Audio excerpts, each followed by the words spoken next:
Good morning to all. Smiling, socially distanced faces. Beautiful day in New York City. Let's talk about where we are today, day 128. Everybody knows Melissa DeRosa to my right, Secretary to the Governor, Gareth Rhodes to my left, Deputy Superintendent, Special Counsel at Department of Financial Services, and he's been working on COVID crisis for 128 days. Total number of hospitalizations, 817. That is the lowest number since March 18th, okay? So that is very good news. We have the 5-day results by region, and all the regions are performing well. You see a little blip up, a little blip down, day to day. That's really not of concern. You want to watch the rolling average, which is all good. Also, the numbers we get on Sunday are always a little bit skewed for some reason, but that's been going on since we started. You look within New York City. Again, you see the variance among different boroughs, but the numbers are all good, so that's good. Best news, a number of lives lost, and we're down to 9. It's unimaginable at one time that we would be this low. Obviously, you don't want to even see 9. You don't want 8, 7, 6, 5, 4, 3, 2, 1. But this is great news. The rolling average for number of lives lost is 9 yesterday. We did 54,000 tests yesterday. On average, we do about 60,000 tests per day. It's the highest testing rate in the nation. 0.95 positive.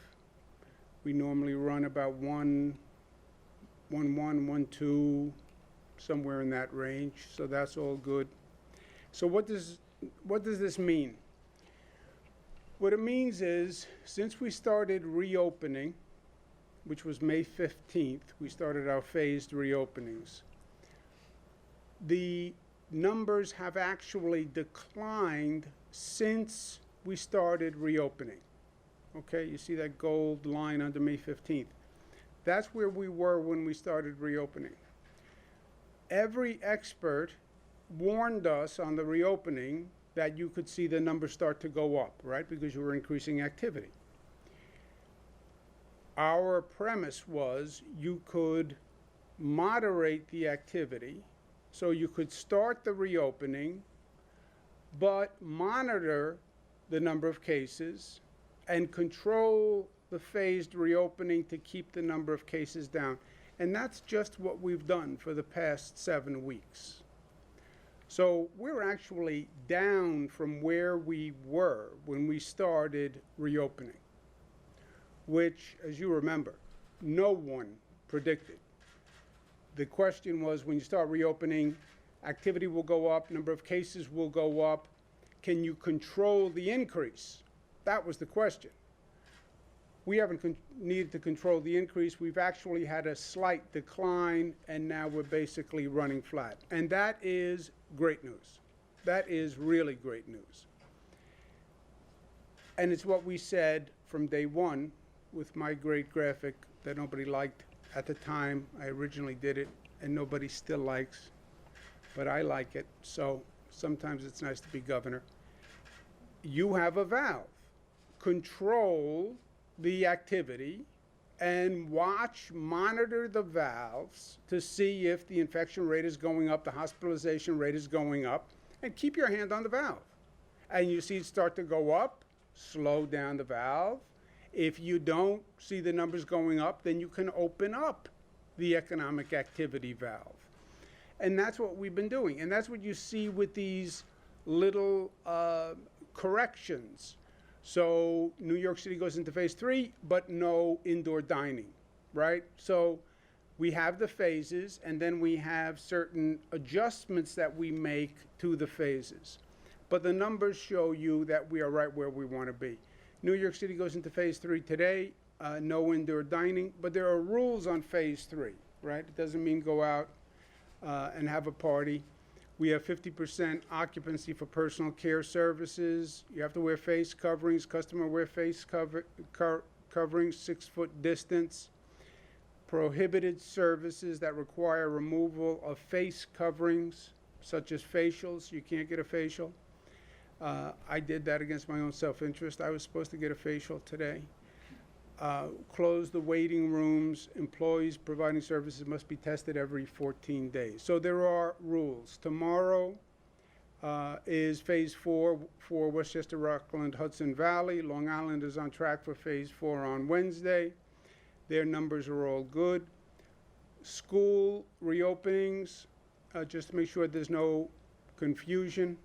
There are 700 school districts in the state. The state has directed all 700 school districts to come up with a plan on how they would reopen, because there's 2 levels of discussion. Should they reopen? And then if they reopen, what does a reopened school look like in the quote-unquote new normal, right? So we've asked every school district to come up with a plan on what reopening would look like in your district. New York City is coming up with a plan pursuant to that request on what it would look like to reopen the New York City school system in September. But there has been no decision yet as to whether or not we are reopening schools. We obviously very much would like to.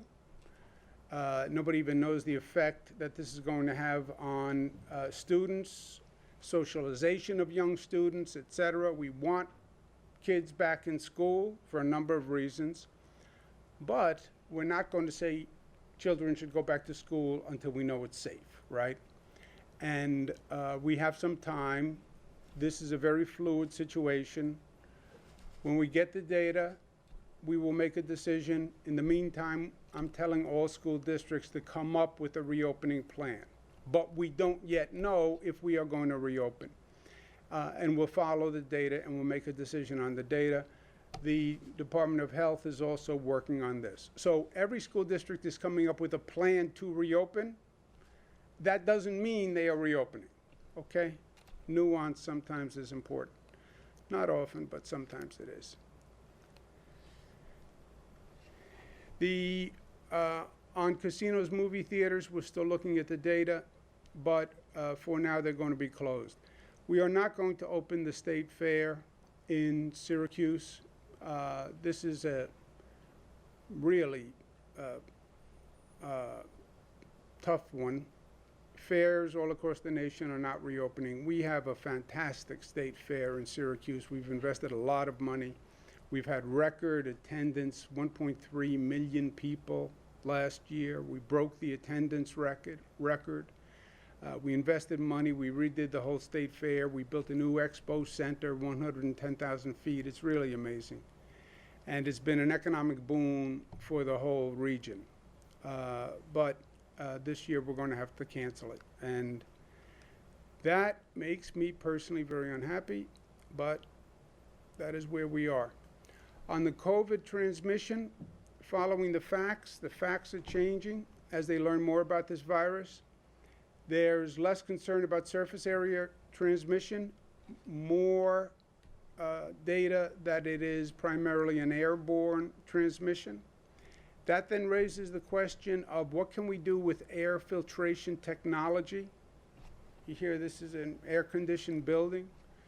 It's bringing air up into the HVAC system. It then runs through the HVAC system and gets recirculated. What kind of filtration can you have on the HVAC system that may be capable of catching the virus as it's attached to the droplets? There are filters that systems install. HEPA filters are one of them, and then a series of filters that are rated by the minimum efficiency reporting value, MERV value. And the most dense filters can actually filter out the virus, which is remarkable and interesting. Nothing is simple with this virus. it depends on the air conditioning system you have, whether or not it can take one of these higher filters and still operate. And different systems take different filters, and we're working through that now. We're spending time on it because I think there's a real possibility that we could actually have a positive contribution here. And different HVAC systems have different capacities, but we're working through this now. Because if there is a way to filter the air, and there's a way to get COVID out of the air, then we want to do that. And if we can do that without an exorbitant expense for existing HVAC systems, it's something we have to look at. So we're in the midst of that now, and as soon as we know something, we will make it public. New Yorkers did the impossible. We went from the worst infection rate in the United States to the best infection rate in the United States. I like to say that we crossed the mountain. There's the mountain. We don't want to have the challenge of crossing a mountain range, right? One mountain was enough. The last thing we need is to see this virus spike again. And there are two threats in that area. One, New Yorkers getting complacent. This is great. New York's doing great. The numbers are down. I heard the governor. He said everything is great. We get complacent. We get cocky. We get a little arrogant. That is a real threat, and it's a threat that I'm concerned about. You look at the festivities over July 4th, you see gatherings that are not socially distanced. They're not wearing masks. You see it in Manhattan. You see it on Fire Island. There are reports upstate of gatherings where people aren't socially distanced and people aren't wearing masks. You know, I don't know how else to say it. Actions have consequences. Our success was a function of our action. You change your action, you change your behavior, you're going to change the outcome. It is that simple. That curve was purely a function of what we did. If we change what we're doing, you're going to change the trajectory of the virus. I understand people are fatigued. We've been doing this for 128 days. I get it. But it doesn't change the facts. And we have to stay smart. We need, every person in the state needs the local governments to enforce the law. And I talk to local governments about this all the time. Mayors, county executives, etc. And I'm going to have another round of conversations today. I understand that it is not politically pleasant to enforce the mask law or the gathering law or the socially distanced law. I get it. I get that politically it's difficult for the local governments to do it. But it is the law. And if we don't do it, there's going to be a serious problem. It's not a local government law, it's a state law. So I get the politics, and I've said to them, I have no problem taking responsibility. Mr. Mayor, tell your police when they go out to enforce the law, they can say, don't blame the mayor, it's the governor. Blame Governor Cuomo. County executive, tell your police, don't, when they hand out a summons, say, this is not a county law, it's a state law. Blame the governor. I don't have a problem with that. But they have to enforce the law. We do not have a state police department that is large enough to enforce the law in the entire state of New York. That's why we have local police agencies. But they have to do their job, and they have to enforce the law, and the law is clear. And I don't want to be difficult or unnecessarily difficult, but I'm telling you, if we don't follow these behaviors, the numbers are going to go up. It's that simple. The second threat is you now have 38 states in this country with an increasing virus rate of infection. It's only getting worse. It's not getting better. You look at states like Texas, you look at Arizona, you look at those curves. I mean, we know those curves. We've seen them. We've been there, done that. This is a frightening situation across this country. Look at California. Look at the curve on California. We've been here. We've seen this. Deja vu all over again. A.J. Parkinson said that. No? Will Rogers said that. Just see if you're paying attention. I know it's a Monday morning, you're a little sleepy.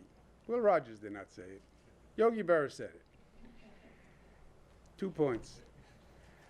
But it's deja vu all over again. This is how the virus came to New York in the first place. It got on a plane in Europe, and it landed at JFK and Newark, and that's why we had the spike. Nobody knew it at the time. Everybody was saying China virus. The China virus had gotten on a plane, went to Europe, and then it came here from Europe. 3 million people got on planes, landed in New York, January, February, March. That's how we had the problem we had. Now, you're going to see people getting on planes from the 38 states in this nation where the virus is going up. They're now going to land at JFK, Newark, etc. You know, an outbreak anywhere is an outbreak everywhere. That's the new mentality we have to have. We can't protect ourselves as an island because we're not. We have people coming in and out all day long. And when you have these spikes in China, in Europe, that's how it happened the first time. Now people can come from Florida, anywhere else. We're already seeing it. We have had significant clusters where people came from out of state. They came in, they attended a function, bang, the next day we have an increase in the infections. We're doing so many tests and so many tracings that we can trace it back to patient 0, and they're very often from out of state. We have it downstate, we have it upstate. It is inevitable.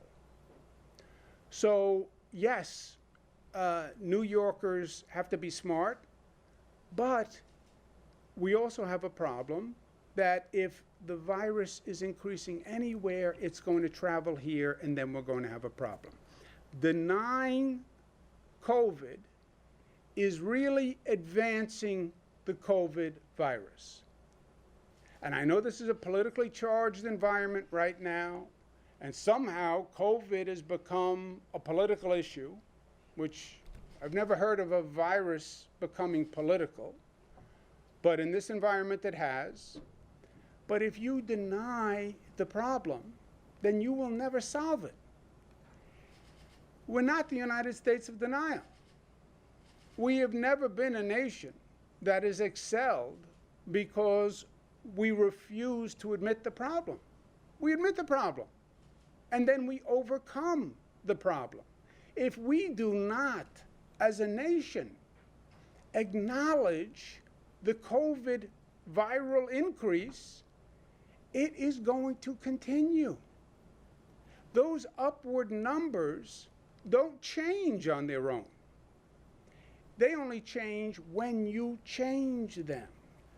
That number keeps going up unless you bend the curve. The bend doesn't happen naturally. The bend happens when people change their behavior and actually reduce the transmission rate. So you look at those numbers in those states, those upticks are just going to continue. That mountain, that didn't just plateau because God said plateau. It plateaued because we did masks and social distancing and close down and all those activities and testing and tracing. That's how we bent the curve. If we are in a state of denial, you're going to see that curve continue to go up. Now, how do you bend the curve? We know how to bend the curve because we did it. You have to be aware of it. You have to admit it. You then have to take action, and you have to be committed to it. And it starts at the top with leadership. The President said over this weekend, if we didn't test so much and so successfully, we would have very few cases. Okay? Think about that for a second. What he's really saying is, if we didn't test, we wouldn't find the cases, and if we didn't find the cases, we wouldn't have a problem. That's incredible, but that's what he is saying. Okay, so let's just extend that logic. If we don't test, then we won't know, and if you don't know, then you have no problem. It's a great way to go through life, isn't it?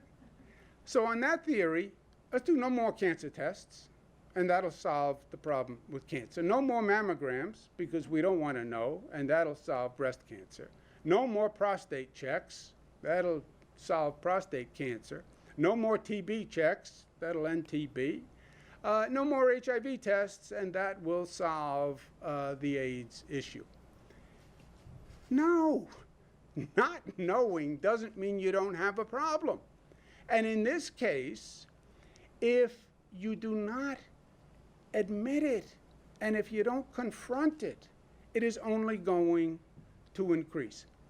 We know it has to be done because we lived it here and we did it here. To bend the curve, yes, you have to test, yes, you have to trace, yes, you have to isolate, yes, you have to phase the reopening, and you have to socially distance. But by the way, phasing the reopening is better than reopening recklessly, where you have the states, okay, we're reopened, everybody comes out, the virus goes up, stock market goes down, and now the states are saying we have to close again. A phased reopening is better than reopening and closing. That is not just a premise, it's been proven by the past experience. Look at the states that reopened recklessly and are now closing again. Who did that help? It actually set us back. So, Mr. President, don't be a co-conspirator of COVID. Do one simple thing. Acknowledge to the American people that COVID exists. It is a major problem. It's going to continue until we admit it and each of us stands up to do our part. If he does not acknowledge that, then he is facilitating the virus. He is enabling the virus. How did this become a political statement? This is common sense. And let the president start by sending that signal very simply. Just wear the mask. I've been asking him to do it for weeks. Just wear the mask and say to the American people, this is real, and it's a problem, and we have to do our part. We started masks April 15th. First state in the nation to start masks. They make a difference. July 4th, true patriots wear masks. True patriots are New York tough and smart and united and disciplined and loving.